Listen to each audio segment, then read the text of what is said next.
Agora, eu queria trazer aqui pro tema o fator Gabigol, porque eu até postei ontem, daqui a pouco o Caramujo passa no chat. Véio. Cara, o Gabigol, ele entrou no pior cenário possível no jogo, frio, quando ali ninguém esperava mais entrar, e eu no lugar do Leonardo Jardim, véio, eu estaria com a mesma dúvida, véio, porque em outros momentos, quando o time estava, por exemplo, lá contra o Red Bull Bragantino, ele precisou alterar, o time piorou drasticamente, véio. Então eu falar assim, poxa, o time tá bem, 1-1, eu mexi aqui. Eu acho que ele foi vivendo esse dilema ali durante a partir dos 20, 25 minutos do segundo tempo. Mas quando ele chama o Gabigol entrou frio, com o jogo 1-1, tendo que exercer o mesmo papel de dar combate lá na frente, ele não entrou na vaga do Caio, né? E além disso, o torcedor do Flamengo xingando o tempo inteiro, finalzinho de jogo, e aí vem um pênalti. Véio. Se tem alguém que conhece o Gabigol no pênalti, mais do que todo mundo, é o goleiro do Flamengo. Véio. Então pensa só o cenário. Véio. Imagina ali Gabigol errando o pênalti, o que ia virar? Véio? Como que estaria hoje o X, né? O X, o Instagram, o TikTok, não sei o que lá, todo mundo falando. E ele assumiu toda a responsabilidade e fez no rebote. Então, e é um cara que tem demonstrado, né? Eu já não vou achar nenhum absurdo. Domingo, Gabigol e Caio Jorge contra o Sport, porque ele está mostrando no campo que ele pode ser útil jogando também com o Caio, né? Porque se a gente for pegar hoje, não, meu centroavante é o Gabigol e não o Caio. Não tem como, né? Mas o Gabigol está sendo essa peça importantíssima aí também e está querendo muito, né? Isso é legal, né? E o legal, sabe? Não tá feliz, né, velho? Você vê ali entrevista falando, meu coração é azul, eu tô feliz aqui e tal. Isso é importante, né, bicho? Eu acho que eu não sei se vocês separaram todas as entrevistas ontem, todos os jogadores muito falando sobre isso, sobre o grupo, né? Estamos fechados. E o Gabigol também tá nessa, né? Isso é muito importante. Veio com o status de grande estrela da companhia. Jardim, como diz o Valor, ele tem um plano.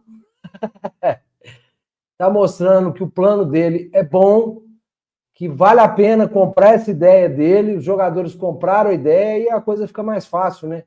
Agora, o Gabigol ali, bicho, bater aquele pênalti ali, e ele fez o gol, né?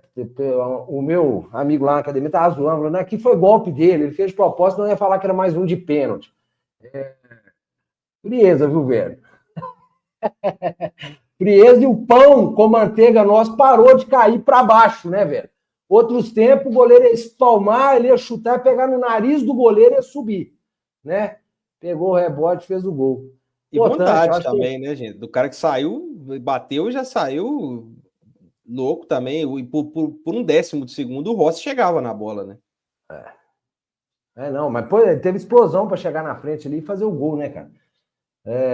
Mas assim que é legal, né? Aí dá aquele ar de drama, né? Já foi um drama danado, acho que é bom demais. E assim, tem que elogiar o profissionalismo, né, Valu, do Gabriel, que é um jogador que muitos, e aí eu me incluo, né? Tivemos receio, né? Quando veio, pelas polêmicas que já se envolveu e tudo e tal. Então, muita gente teve receio justamente por esse aspecto, né? E é o aspecto que ele mais, além do campo, né? No extracampo, ele vem se demonstrando um profissional exemplar, né? Em entrevista, no comportamento, com essa situação, né? Que é colocada muito pela mídia, né? Dele ficar no banco de reservas, tem sido exemplar nisso aí.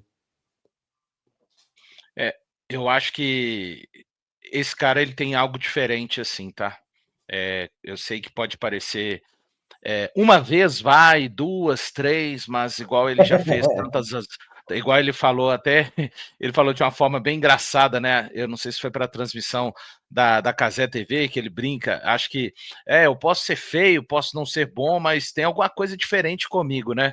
E ele tem alguma coisa diferente mesmo, né? E até vi você peguei um finalzinho da sua live, Rafa, você falando que acha que ele mudou um pouco a batida, até o canto que ele jogou geralmente não costuma ser o canto que ele bate, mas acho que tem muito a ver com isso que o Samuel falou, né?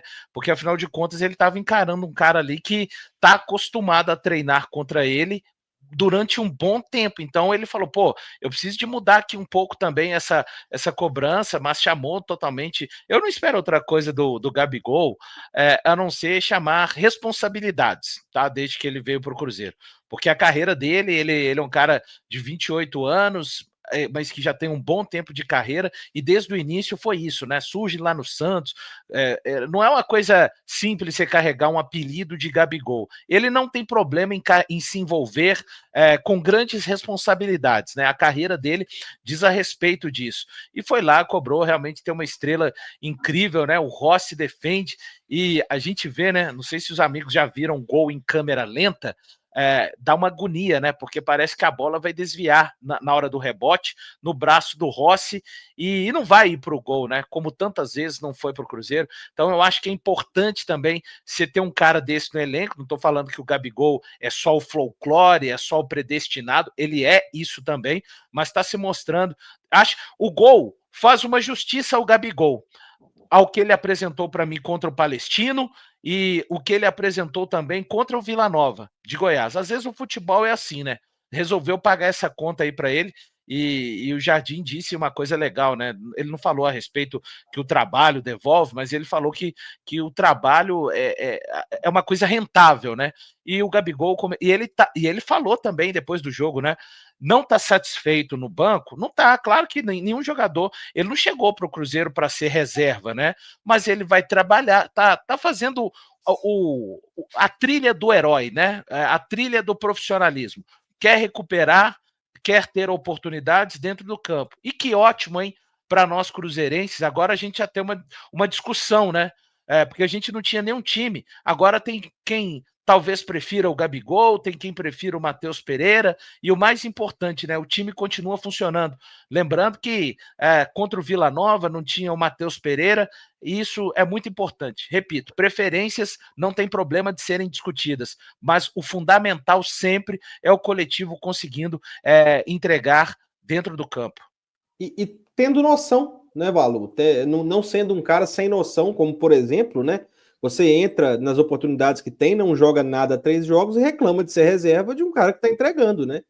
Que é uma falta de noção muito grande, né?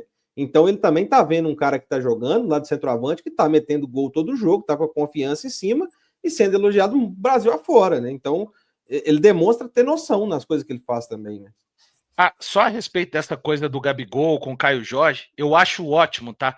Porque o Caio Jorge, quando eles jogarem, é muito ruim para o zagueiro, às vezes. Claro que vai ter jogo que, às vezes, vamos precisar de colocar o Dineno lá dentro da área, o Caio Jorge também. Mas, assim, a minha forma preferencial de ver equipes são com 2 atacantes que eles não dão referência para zagueiro. Em alguma. Fora da área, é difícil de você marcar o Caio Jorge. O cara tá com uma velocidade absurda, um controle de bola. Você pensa assim, pô, ele não é um atacante velocista, mas ele tá com a velocidade que o Léo Pereira não quis dar o bote, né? O Léo foi, como diz o Samuel, falou um negócio no dia de jogo, que até o zagueiro que vai andando para trás, a fralda tá cheia. Ele foi enchendo a fralda no caminho inteiro até chegar com o Caio a Jorge. jogada do Léo Pereira com o Caio Jorge é sensacional, né? Pois é, até o Caio Jorge ter a condição. E o Gabigol tem capacidade de dar passe para o Caio Jorge, como ele fez contra o Vila Nova. Então, os zagueiros ficam meio assim, qual que é desse ataque? E os caras ainda entram dentro da área, né? Para fazer gols. Então, eu gosto muito esse tipo de formatação característica, né? De atacantes, como são o Gabigol e o Caio Jorge. Enquanto os jogadores. O Caio Jorge, esse danoninho que ele tá tomando também, viu? Putz, grila, que beleza, viu? Camarada, nossa senhora, tá monstruoso, bicho. Tá com a força arrancada, uma patada, nossa senhora. Que isso? O seu suco, Genta? Tá no suco, viu, bicho? Ele tá puro, da Premier League aí, os chutes do Vardy, no auge do Vardy, não sei se vocês... Mas assim, um detalhe sobre o pênalti é que a grande maioria dos jogadores não gostam desse tipo de situação, né? Ter que bater um pênalti nos acréscimos depois de acabar de entrar contra o seu ex-clube. E o Gabigol já é um jogador exatamente o oposto, né? Eu acho que se ele pudesse desenhar esse roteiro, assim, eu acho que a hora que marcaram o pênalti, ele falou: mentira, não é possível que já fizeram isso, já me geraram até o conteúdo, ele já tá pensando até nos posts do Instagram ali, se ganha o jogo com o gol dele. Ele, que isso, cara, é para mim mesmo, é predestinado, gente. Tem jogador que tem isso mesmo, e paciência. O Gabigol tem mais de 250 gols na carreira, né? Acho que passou de 260 com 28 anos de idade. Boa parte dos atacantes que jogam a carreira toda não chegam a esse número. Então, assim, e não são quaisquer gols, né? Não são gols nos times dos presos, como diria Adilson Batista. É gol em final de Libertadores, gol de título brasileiro, gol de Copa do Brasil. Então, assim, é um jogador absolutamente diferente, tecnicamente tem muito recurso, viveu um período abaixo no Flamengo, sim, é fato, a gente sabe, mas ele está voltando aqui no Cruzeiro, né? O Cruzeiro deu essa oportunidade e o Gabriel parece principalmente disposto, né? Disposto a dar certo no Cruzeiro, coisa que outros jogadores não estiveram. Então, assim, o discurso se alinha à prática e quem não viu, né, a entrevista do Gabigol com o pessoal da Cazé TV após o jogo é muito legal também, né? Ele fala muito bem, ele dá umas cutucadas em quem quer, ele mandou mensagem para ex-presidente de Flamengo, para ex-treinador dele e fez a média dele com a torcida do Flamengo, com a torcida do Cruzeiro. O cara, ele realmente tem a manha para lidar com o público, ele sabe trabalhar muito bem essa parte midiática e ele sabe bater pênalti, né? Até quando ele erra, ele acerta e ele não chegou bicudando de qualquer jeito não, hein, gente? Chegou dando um toquinho de lado do pé ali para tirar a bola do Rossi, tá? Não foi um gol simples, não. O Gabigol é gigantesco, já está entrando na história do Cruzeiro, com calma, mas ele vai chegar lá.